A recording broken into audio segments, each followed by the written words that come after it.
Welcome to this week's edition of Rugby Unfiltered. I'm your host, Jan de Koning, and with me, as always, my fellow host, Eugene Eloff. Loffie, welcome. Hello, thanks, Sean. And we're going into the final stretch of a few competitions. So, yeah, it's interesting times, ne? Yes, Eugene. We start with the European finals this week. On Friday night is the Challenge Cup final, and then on Saturday is the Champions Cup final.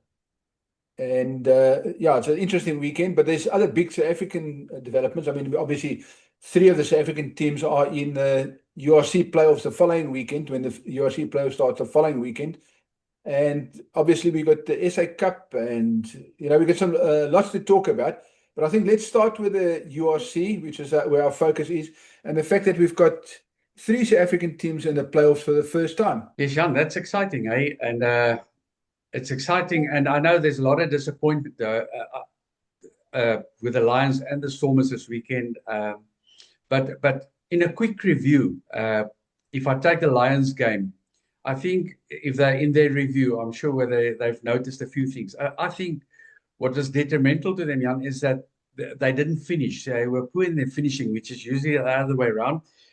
And then again, their game plan, especially when they were playing against 13, two backs were off of the opponents. They kept on with the kicking game. So they should have moved that ball. They would have walked across the line. And they were still in the game pretty much to the end. I think what was the pivotal change in the game was when they missed defense opportunity when Casey scored just before halftime. I think that put pressure on them. And then after that, they were under pressure and some poor decision-making in the game per se. But you know what? It's not a bad thing before you're going into playoffs. And I know, again, it's not what coaches and people want to hear. Let's take the positive out of that. This is the first time they qualify for URC. So that's a great, great achievement. And they automatically qualify for the Champions Cup next year. So within that, I think they will have to address a few things.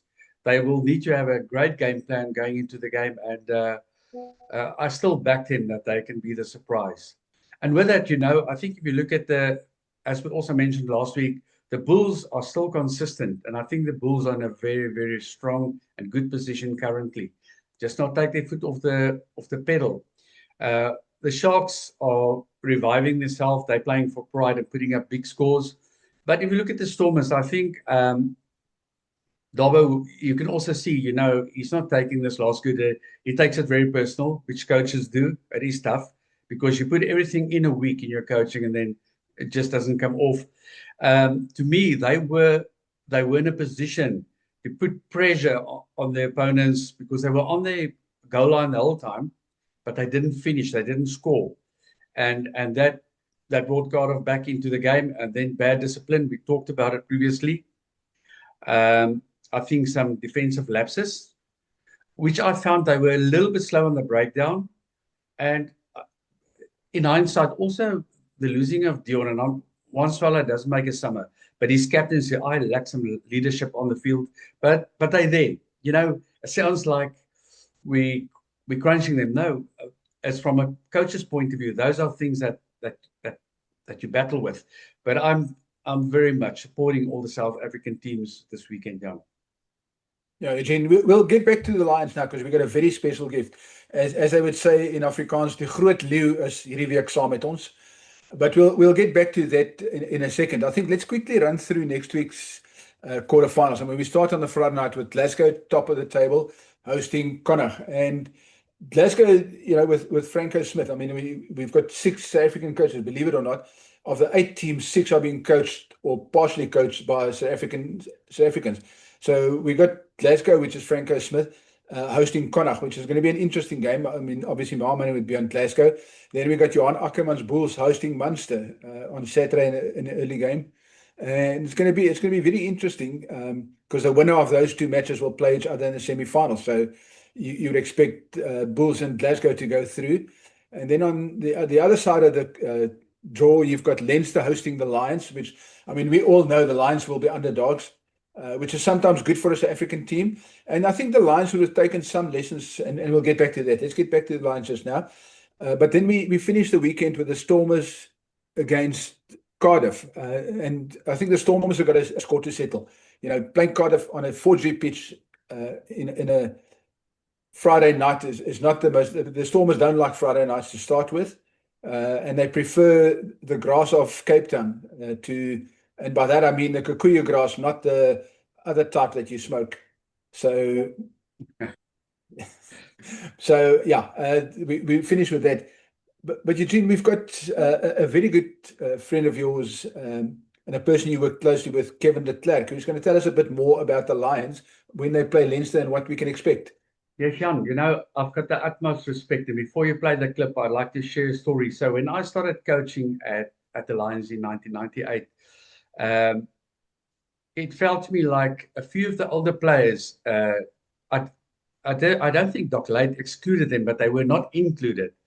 And I thought that I'm gonna change that. So what I did is I made a selection committee of Richard Prentice, Kevin de Klerk, Sid Nomus, Hugh Bladen. So I took a few old players and made them, and it was just fantastic how they were part of that success of that junior team, and then the rest was history. Unfortunately, me and Kevin always stayed friends. I've got so much respect for him as a human being, as an ex-Springbok, and his leadership skills. And when I left the Lions, he became the president. And I mean, as the rest is very much history, the success in his era. So, yeah, what a good man. He's a gentle giant with such a small, good heart. You say he's a gentle giant. He's that off the field. Believe me, Kevin was a hard man on the field. I saw enough games. So there's a few people, a certain lock from Eastern Province that can attest to the fact that Kevin doesn't take no nonsense. You certainly leave his family alone. You say anything about his family, you might regret it. So I think maybe that's a good story to start with. And let's listen to what I chatted to Kevin, and let's listen to what he had to say about the Lions and their trip to Dublin next week. Kevin, welcome to Rugby Unfiltered. It's such a pleasure having you. We've been trying for a while, and I know you're a busy man, a retired busy man, and I know you recently had a trip down to the Karoo, which you enjoyed or did not enjoy, but really nice to have you on the podcast. Oh, it's a pleasure to be with you, Jan, and just an honor to love you for me on the other end. I've watched quite a few of your programs, very interesting, very informative, Jan, and yeah, it's going to be a pleasure talking to you. Yeah, Lofi describes you as one of the best selectors he ever had, which suggests that you know something about rugby. I think, Jan, at that stage, after about 40 years experience with the Lions over the years, I'd had to pick up some sort of experience somewhere along that line. Yeah, and I look at Johan van Wijngaard, I think Jannie Breed was part of it as well. Sid Nomus, and yeah, it was such a lovely time with Lofi there. Lofi was such a wonderful personality, and he led that scenario pretty well. I mean, as things go today, your coach makes the call on the players, which is quite right. Yeah, I do believe that. But no, thanks for that compliment. Yeah. Kevin, if we can move on to the Lions itself. So the first time since the URC started in 21-22, the Lions are in the playoffs, and they've had some narrow misses. I mean, they've had 1 year they lost by 1 point. It was a bonus point that they didn't get, that they were supposed to get in the last round. And then there was another thing about points difference. They had the same points as the 8th team, but their points difference wasn't good enough. So they've been there, and then they've also had some bad years. But it must be a really nice feeling as a former Lions president, as a former Transvaal player. I mean, in those days they were only known as Transvaal, and as a Springbok, to see your old union doing so well. Without a doubt, all in all, I've had about 52 years with the Lions, and that tells you my closeness to the union, and my wonderful experience of having represented this union over those many years. And yes, I watch this Lions side virtually every game that I possibly can. I go to the park as well, and they graciously invite me there very often.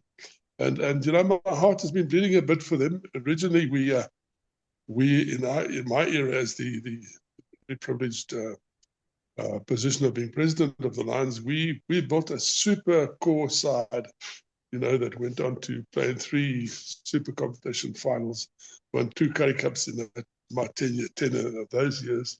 And it was important for me to establish a core of strong representation amongst your forwards and your backs, to be able to compete at that sort of level. Unfortunately, not because I left, and when I left, a lot of players moved on to overseas clubs, some retired, and we actually lost our core of very, very senior established players. I think Rudolph and Cash and Altman set out then to rebuild a new side, engaged a lot of new young players. You know, they've been developing from that time onwards, you know, Jan, I watched them improve year after year after year, you know, and it's taken a bit of time, but you don't establish a core of sound players to compete at that level overnight. It does take time, and we have to realize that. You know, what I see coming to the fore is that core has developed so well, and very similarly to our side of that, my fortunate era, was that they appear to be becoming a very happy team, a very united team, Jan, you know, guys that are playing for one another, slapping on the backs and on the heads, and very, very supportive of one another. And, you know, a happy team comes from a happy management and a sound management, which is most important, Jan. I think we see that all too often in many unions where the management is not sound, and there's ructions in the boardroom, and it plays itself out on the field, there's no doubt. So I think when the stage is set for the Lions to become a super team going forward, obviously we'd like them to take this one on Saturday coming up. But all the ingredients are there, Jan. We have some wonderful players that have now picked up a lot of experience. Yeah. Given the Lions obviously decided to stay in Dublin, they didn't come home for the 2 weeks. So this week is the Champions Cup final, and then Leinster plays in against Bordeaux in France, and then Leinster's got to travel back to Dublin, and the Lions are already in Dublin preparing, so they've got extra time to prepare in Dublin. Do you think that will have an impact when Leinster comes back from such a big game, having to play a quarterfinal against the Lions in Dublin? I would say so, Jan. There's no doubt, and I think, you know, the benefit of us not having had to travel in and out is also going to be a factor. You know, there's such a thing as jet lag, and irrespective of only being an 8 or 9 hour flight, it's still going to affect you. So for them being there, having the opportunity then to do that bit more extra work in those conditions is certainly going to be beneficial for us. I've no doubt about that. You know, there's some speculation about, you know, the toughness of the game before a final affecting you. You know, you should rather take it easy. I've actually seen the reverse very often. You know, when you've had a tough lead up, you eventually are ready for a tough final as well. You know, so but I think everything's pointing positively towards us, and I think it's going to be a pretty close encounter. And I'm hoping we're going to pull this one off. Yeah, the Lions in their last 2 rounds played 2 Irish teams, so they're familiar with the Irish way. I know that that league game against Leinster, the Lions weren't necessarily playing the right tactics, but they would have learned. They would have learned from both games exactly what works and what doesn't work in Dublin or what works in Ireland. Yeah, no, that's absolutely true. I think the weather conditions play a big role. I believe it can get proper cold out there in Dublin. So, but we've now acclimatized for a week or 2 there. That's going to help us.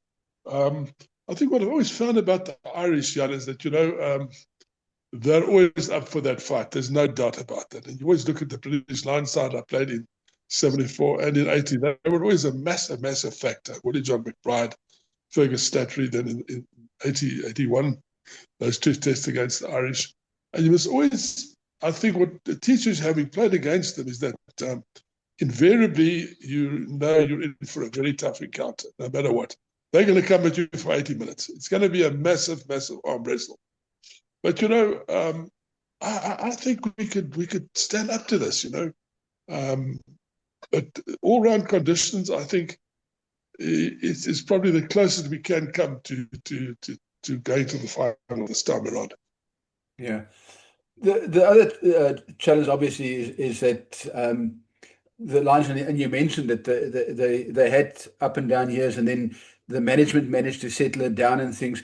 But when you, even in your time, I mean, the Lions got kicked out of Super Rugby and then they got back in and they started rebuilding during that period. I think it was, with Johan Ackerman and them.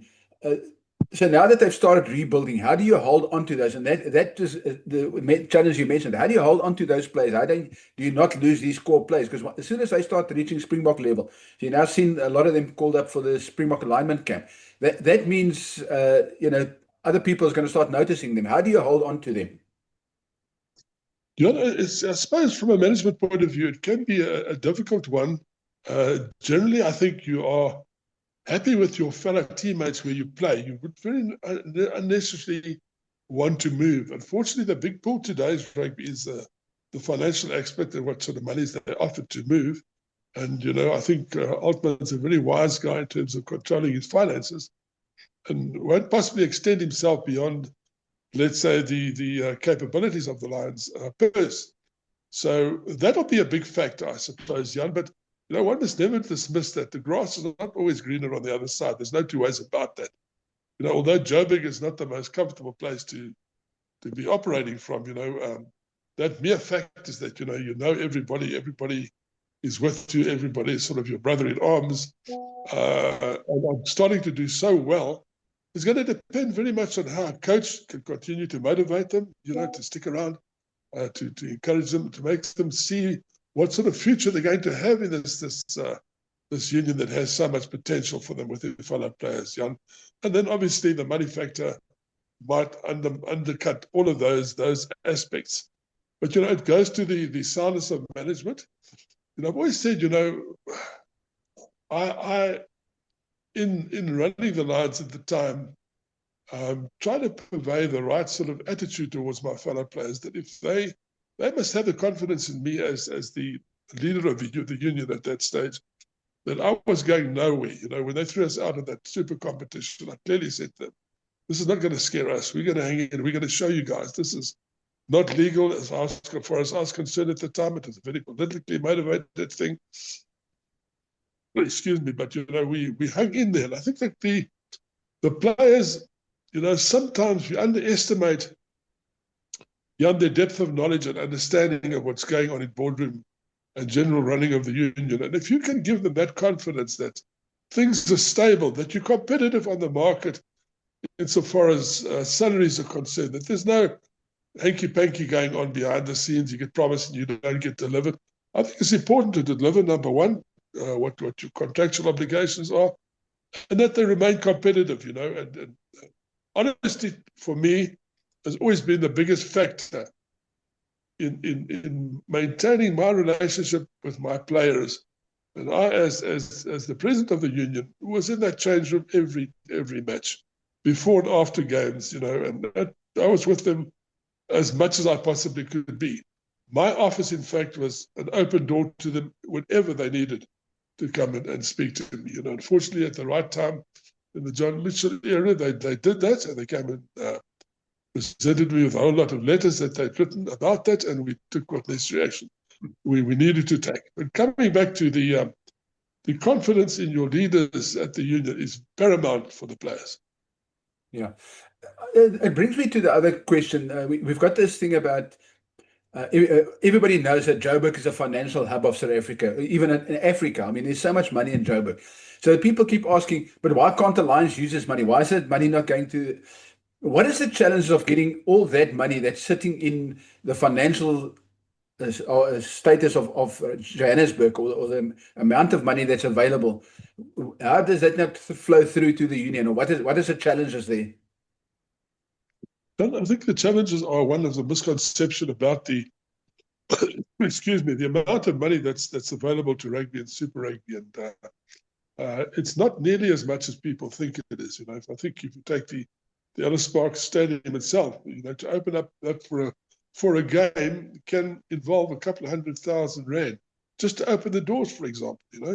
And the location is sometimes coming to and from is not what the people would like. Generally, I think the management of the union do marvelous work around the stadium in securing it and securing parking and so forth. But you need to have that gate also to help give your purse a bit of a boost. I think we were lucky in those days, in that fortunate time in 2011 and onwards, that we had crowds of about 40, 50,000 rand, 50,000 at a game, which sincerely did hope. The purse that's being divided, one must remember, doesn't necessarily come from the gate anymore. It's coming from sponsors, which are also under pressure, like everybody is in the economy. There's just not that money available. And once again, you will have one or two big benefactors like Jan Rupert or Patrice Motsepe or the Natal, the Sharks benefactor. But, you know, those aren't available to every union at the same sort of level or funding that they make available. They would also watch what they would invest, I suppose, you know, Jan. So misconception about the great amount of money that's available, it's not. And, you know, you've got to soberly manage. It doesn't help you go and buy a whole host of unbelievable stars and you can't keep them. You can keep them for a year or two and you bankrupt your union. I think that's we have sound financial management at the Lions, and I think certainly a misconception about the great amount of money that's available. It's not yet. Yeah. The other thing I was going to ask, and we know the conditions. I mean, you touched on it now as well about, you know, first of all, the area, and you can put as much security as you like around the stadium. But once you go outside that kilometer radius, that's where the challenges lie. The idea of moving to another stadium, a safer stadium, maybe out on the West Rand or somewhere in Midrand, or find another stadium that is more suited and maybe smaller. I know for internationals you do need a 62,000 seater, but for a smaller venue for your regular games, was that ever an option, and why not? Yeah, I think that's an excellent question. I think it can be contemplated. You don't really like to move away from your base as a home team of the Lions of Ellis Park. If I could just go back to my day when I was at Diggers, I'd already retired, and Diggers were asked to move by the municipality because they wanted those grounds. And then they moved to Kibler Park and later on to Randburg. Diggers lost their identity completely.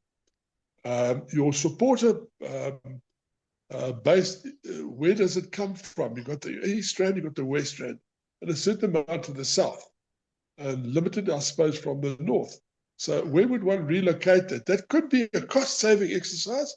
It's not necessarily going to draw more spectators there, Jan, but it could be a cost-saving exercise. And I don't know how the fans would take that. It would be interesting to hear if they would accept that. But at this stage, we're looking at about 3,000 to 5,000, 10,000 spectators as opposed to previous tallies of 40, 50,000. It's a big difference. Yeah, I was always, and this is just my opinion, I was always thinking of, you can take it to like the RAU Stadium or the Joburg University. You know, I mean, they can host 8,000 to 10,000 people. So if you then got a 5,000 or a 6,000, 7,000 number of spectators, it's a full stadium with an enormous atmosphere. Or maybe, you know, you take it to another. I know Alberton, out your way. I know Alberton's got a decent stadium. So there must be stadiums where you can play some of your matches and create a better atmosphere. I agree with that, Jan, and I think they'll probably investigate that in the road going forward. You know, I think you have some challenges around change room facilities. I think general access wouldn't be too bad because, you know, Ellis Park has got some first-class facilities so far as their change rooms and after-match functions and so forth, and press conferencing. So I suppose that'll have to be jacked up. But it's something I suppose they can certainly look at going forward, you know. Once again, once the Lions side starts to perform, it becomes, you know, the winning side that we know and believe that they can be, you know, that could be another picture. People could come. And I don't think much has changed insofar as the area is concerned from my day when I was fortunate to be there. And the people were coming. They were following a winning side. I say high tide raises all boats, you know. Everybody wants to see a winning side. Yeah. Well, maybe a win in Leinster is just what the Lions, next week, a win in Leinster in Dublin is just what the Lions need to draw back 10 or 20,000 more people to the stadium. Yeah, no, there's no doubt about that. I think this could be a big Rubicon for us. We cross this Dublin, and I believe we can win this competition. I even believe now we can win this competition. We got everything going for us here, Jan. Really a great back of forwards, very, very great defense on behalf of the side, good back line. I, for one, think that Chris Smith has made a big difference to our side. We've always been there or thereabouts, but we lacked a bit of uniformity in our back line for me, and a bit of direction. Chris Smith has come and delivered that. Chris has been accurate with his kicking to poles, kicking to the line, and he's getting his back line right very, very smartly. A big factor, and he's done remarkably well there. So we got the goods to do it, Jan. Kevin, thank you. As a last one, you're the captain of the Lions in Dublin next Saturday, not this coming Saturday, next Saturday, the 30th. You're the captain. You're about to lead your team out onto the Viva Stadium or Lansdowne Road, as it was called. What is your last words to the team? Well, boys, there's 80 minutes of very, very hard work ahead for a lifetime of memories. There we go. For a lifetime of memories. Kevin, thank you very much. I really appreciate it. And we hope to have you back on Rugby Unfiltered soon. Lovely short chatting to you in regards to Norfolk, Jan. All the best. And we mustn't forget, Jan, that it's the final of the SA Cup. And if I recall it right, it's the same as last year. Griquas playing the Pumas. They're playing in Kimberley. Yeah. Except this year's in Kimberley. Last year it was in Nelspruit. Yes, that's the only difference. They're playing in Kimberley. And both teams are playing good rugby. Both teams are very equally matched. Although if you look on paper and the results of the season, most probably Griquas have got a bit of an edge. But they will not be on the rest on their laurels. I know Peter Berg is a good coach. Jimmy is just as good. So I think that's going to be a cracker of a game. And I don't think it's going to be a big scoring game. I think it's going to be very physical and very tactical. I'm looking forward to that. And may the best team win. Eugene, I agree with you 100%. Look, I mean, they played each other. The only game in the SA Cup that the Pumas have lost was against Griquas. They lost by 10 points, 24-34. And then, obviously, the Pumas had a draw down the line, but that was because they started playing and lightning came, and the game against Griquas in Bloemfontein, against the Cheetahs in Bloemfontein, got called off before halftime. So there was they couldn't get a result. So the Cheetahs and the Pumas shared points. But other than that, the only loss that the Pumas suffered was against Griquas, and it was a brutal game, and it's going to be a brutal game on Saturday. And yeah, you're right. It's something to look forward to. Two very good coaches. I mean, Peter Berg is probably the more placid of the two coaches, more reserved of the two coaches, whereas Jimmy is a super motivator and a guy who knows how to work up a team and work his team into a frenzy, especially for a final. And let's not forget that the last time these two teams played in a final in Kimberley, the Pumas beat Griquas to win the Currie Cup in 2022. Yeah, you've said it. They two different characters. Peter, I have the privilege of knowing both of them very well. Peter worked with me at Boland, and he's very creative in his thinking. He's out of the box. Jimmy is more conservative, and he can sing Sweet Caroline. But he's such a character, and that's why I think in both the instances the players love to play for their coaches, and I think that is the important thing, that the team respects and loves their coach, and they play for him. So it's going to be a cracker, Jan. But we cannot go off yet. We need to finish with schools rugby, because this weekend just passed with big upsets, and I'm just maybe going to mention the big upsets. The biggest one was from my local town, and I'm not punting any schools above others, but I think you have to give credit to Boys High that stopped Stellenberg. They just didn't stop them. They outplayed them. So well done to the coaching team that did their homework very well. Stellenberg couldn't get momentum in the game, and that was the big upset. The other upset was, of course, Office beating Grade 28-21 in Pretoria. And if you look at the results of the day, a lot of the teams of Grey got hiding on the day. So I don't know if that we talked about it quickly, some red lights in Bloemfontein. And then, of course, my team, Gim, beating Bishops 66-14. and Paul Roos beating Rondebosch 41-70, big scores. But I would like to stop with the Oakdale game, which is also a local derby. They played against Etaniqua and won the game 27-21. But I would like to I just want to take this moment and share my condolences to a friend of mine, a very good friend, who passed last week, who was a teacher at Oakdale, Saki Schreiber. And the kids loved him. All the players that I coached at the junior box and at the Lions loved him. And I'm thinking of his family and everyone. And it's such a great thing that Oakdale did on the field, just also to commemorate his life. And I can just smile because I think him and Pedri are sitting together looking down and most probably having a beer and watching schools rugby. So yeah, we're thinking of you, and Oakdale, good on that one as well. Yeah, Eugene, also, while we're on the subject, this week, the great Scott Hastings passed away as well from cancer. It's not a good week, but I mean, we've seen this quite happen. I mean, when it happens, we just got to pause for a minute and just remember how fortunate and blessed we are that we're still alive and we can still sit and talk rugby, and other people are mourning. So yes, as you say, our condolences to the families and the friends of these people that have passed. Eugene, I want to stop. You mentioned something about Grey and Bloemfontein, or something. It's a miss in Bloemfontein.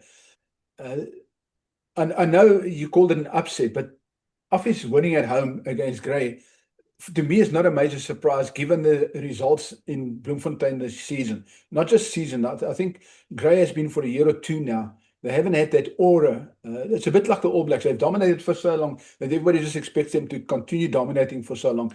But they haven't got that aura that they used to have. And more teams are even going to Bloemfontein and winning. And, if they travel, then they struggle, So, I think maybe sometimes a momentum shift, something happens in the dynamics at the school. We're not privy to the administration of the school, but there's definitely not that brotherhood, or you don't see it in the results or on the field, that absolute brotherhood for each other. So I'm not sure exactly what's wrong in Bloemfontein.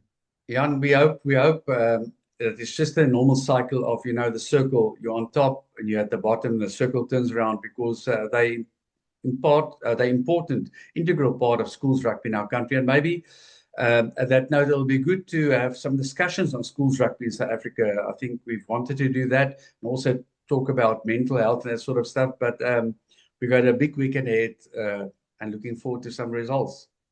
Eugene, we're definitely going to talk schools rugby. We're just trying to find the right person. And once we can find a time gap, it's not that there's a shortage of people who want to talk. We just got to find the right time. People just don't always have the time, but we will do it. And maybe next week, if things fall into place, we definitely talk about schools rugby, the school rugby setup in South Africa, and mental health in general. Let's see if we can find the right person with the right time. From myself, Jan de Koning. And Loffie Geloff, have a great weekend of sport. And may South African teams make us proud, all of them. Till next week. Cheers.